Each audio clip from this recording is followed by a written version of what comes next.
Hey friends, we are looking at the kerosene lamp by Pantasy, and it's part of their retro collection. It's Pantasy set number 85056 with 378 pieces. What you're seeing here is a reproduction of a kerosene lamp. And in this video, we're going to look at all of the parts. We'll see how it works. We'll see how it plugs in and gets power. We'll see the different power modes. Later on, I'm going to take it to a dark tunnel that's up near me in Washington State. And this tunnel is over 2 miles long. So I'm expecting it to be really dark, and we'll be able to see how it performs in that old tunnel. By the way, it's a decommissioned train tunnel. That's where I'm going to be taking it. All right, so looking at this unit, I had to do a little research on kerosene lamps. We actually used to have one, but we never lit it. And this is kind of small. It's probably about half the size of a real kerosene lamp. But what you see here is the entire thing is typically made out of metal or iron, something like that. So this is the base. You typically fill kerosene into this fill hole. You fill up the base with kerosene. It ignites like you see here with this flame. And you use this lever here to adjust the wick, which then adjusts, I believe, the intensity of it. And the air comes up and out, and this is actually considered a chimney that lets some of that air out. And then there's also air channels that run through these arms. So these are functional, and they're not just, they're functional beyond holding everything together. And they actually carry air back to the base. And then this, of course, at the top is a handle. And there's usually like a thumb lever. And my understanding is that thumb lever adjusts the height of this glass. So I'm not sure what that's for. Either it's for maintenance or some other purpose. But this particular model does not have that. All right, and then let's take a look at how this actually functions in the back. So getting to the electronics part of it, you'll see that it's got a little red light right there, and it's got the USB-C plugged in. And you just press this button once to turn it on. So I'm going to turn it on. Once more to go to a flame mode. So here it's in a flicker mode. And press it again to shut it off. And we're going to go ahead and turn off the lights so that we can see those different modes with the lights off. So this is the lights off in the room, but there is some ambient light coming in from the windows. Let's go and show with the flicker mode. So it's not completely dark in the room. That's what we're going to go to the tunnel to show off, is just how much light it gives off. And what we're seeing here, it's just two little 1x1 studs that are emitting this light that we see. There's a better look at those 1x1 studs. They're just sandwiched into that sideways build for the flame. It does come with its own USB cable, and it's this. It's a USB-A to USB-C. I found that not every cable that I have that has USB-C will work with this.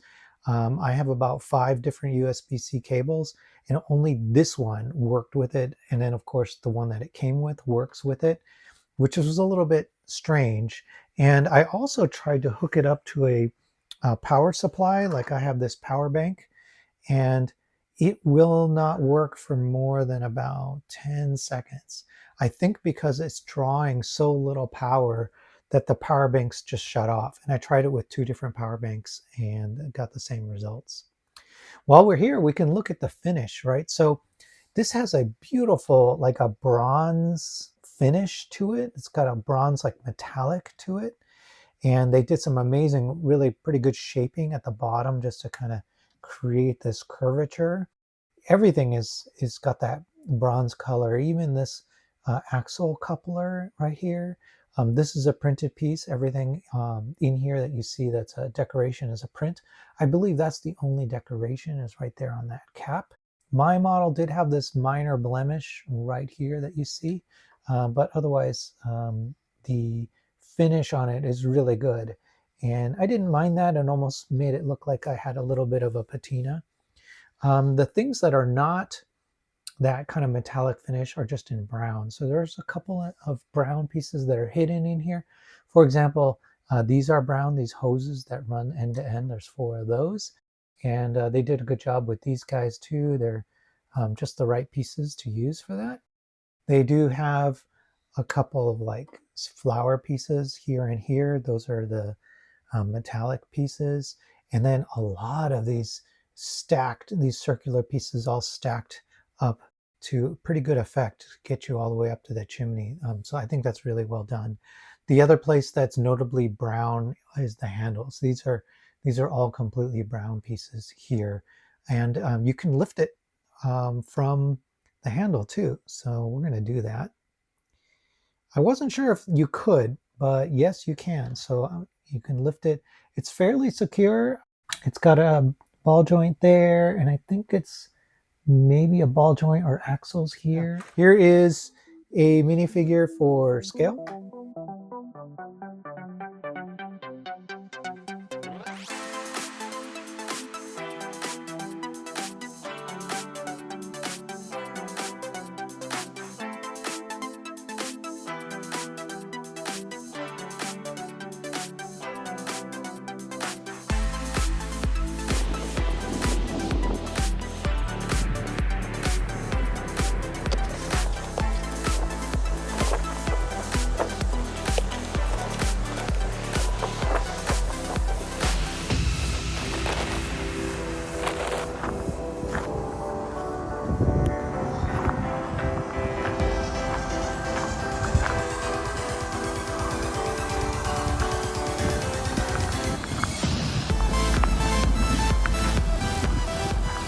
All right, we're here at the SNOQUALMIE Tunnel, and this is over 2 miles long. I brought my Pantasy lamp with me. It's on. It's powered with a USB cable in my backpack, and it's 80 degrees outside, but just from the cool air coming out of this tunnel, I needed this jacket. And they also recommend a hat. I've got my light. I've got 2 more lights in here because just in case. And we'll see how far this takes us. All right, let's go.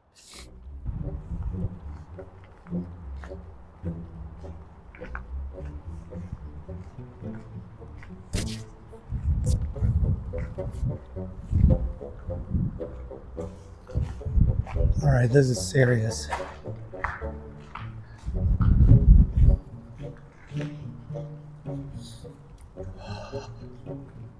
That is cold in here. You almost need gloves.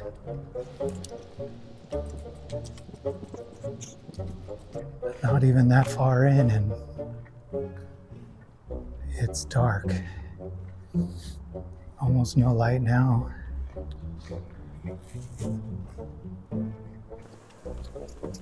Well, getting hard to see now. Not sure this lamp's helping much. I think what I'll do is I'll turn on my headlamp. That's not much better, but turn that on till we get deeper in. Maybe we'll shut the headlamp off at that point. Go with the flashlight. Wow, that's dark.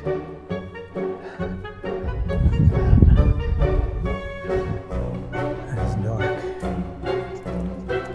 I can hear water dripping. You know, I really should have changed these batteries in my headlamp before leaving. But we may have to switch to a normal flashlight. I tell you what, don't drop your car keys in here. You have a hard time finding them. Luckily, there's a lot of people here today. See those headlights up there? I don't know if you can see it, but somebody's coming this way. Okay. It's becoming a new level of dark in here.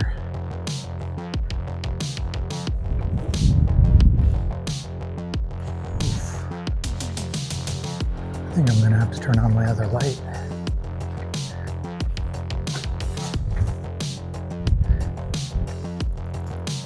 Ancient carvings.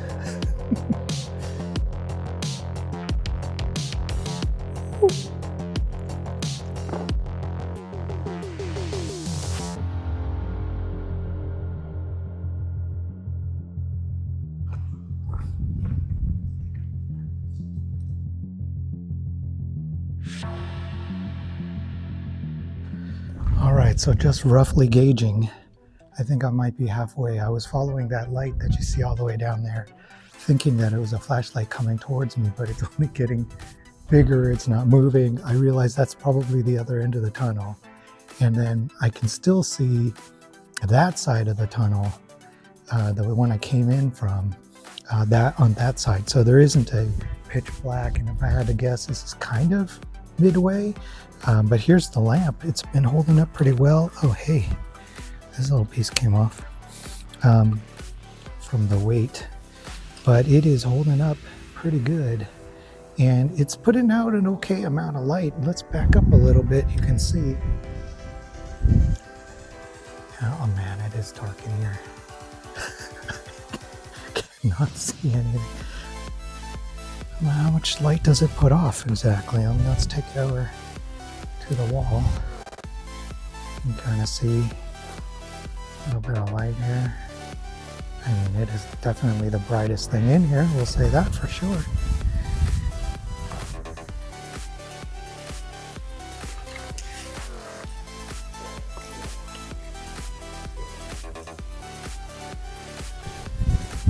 Well, I feel like I've been walking, I don't know, half an hour. And that light down there is definitely at the other end of the tunnel. It doesn't seem to be getting any bigger. I mean, it went from being something that I thought was a flashlight that I could actually see from the other end. So it's a lot straighter of a tunnel than I thought it was. We're going to turn around. You'll see the other end now. That's that little prick of light. That's the other end. And there's a lot of water in here. This lantern is doing pretty good. I have it suspended off a carabiner, and it did knock loose, eventually started to knock loose these ends here. And I will say something else. Before I went into the tunnel, I met a guy who, it was his first time here, and he was getting ready to take a really big trip. This was their first day of that really big trip to Montana and some other places. And he said, hey, you're real smart to bring that kerosene lamp, looking at the Pantasy lamp. So we were outdoors and we're just walking towards the tunnel. But basically he mistook the Pantasy lamp for a real lamp. So Pantasy, that should make you guys happy that somebody thought this was a real lamp. And I've passed maybe 6 people, some families, some kids. Kids didn't seem scared. I mean, it takes you a little bit of time. I think the first couple minutes were a little bit freaky, to be honest. And then it pretty quickly went from my headlamp to my better lamp. Just because I didn't want that headlamp to just suddenly cut out. I think that would have been a little bit weird. Plus, I don't know what to expect in here. I mean, it's really well carved, I'll say that. And it's pretty clean. It's kind of this packed dirt on the ground. There's some cables running along the sides, some reflectors here and there. A lot of interesting graffiti, I think, too. Yeah, so we're almost to the end. Let's go back to time lapse.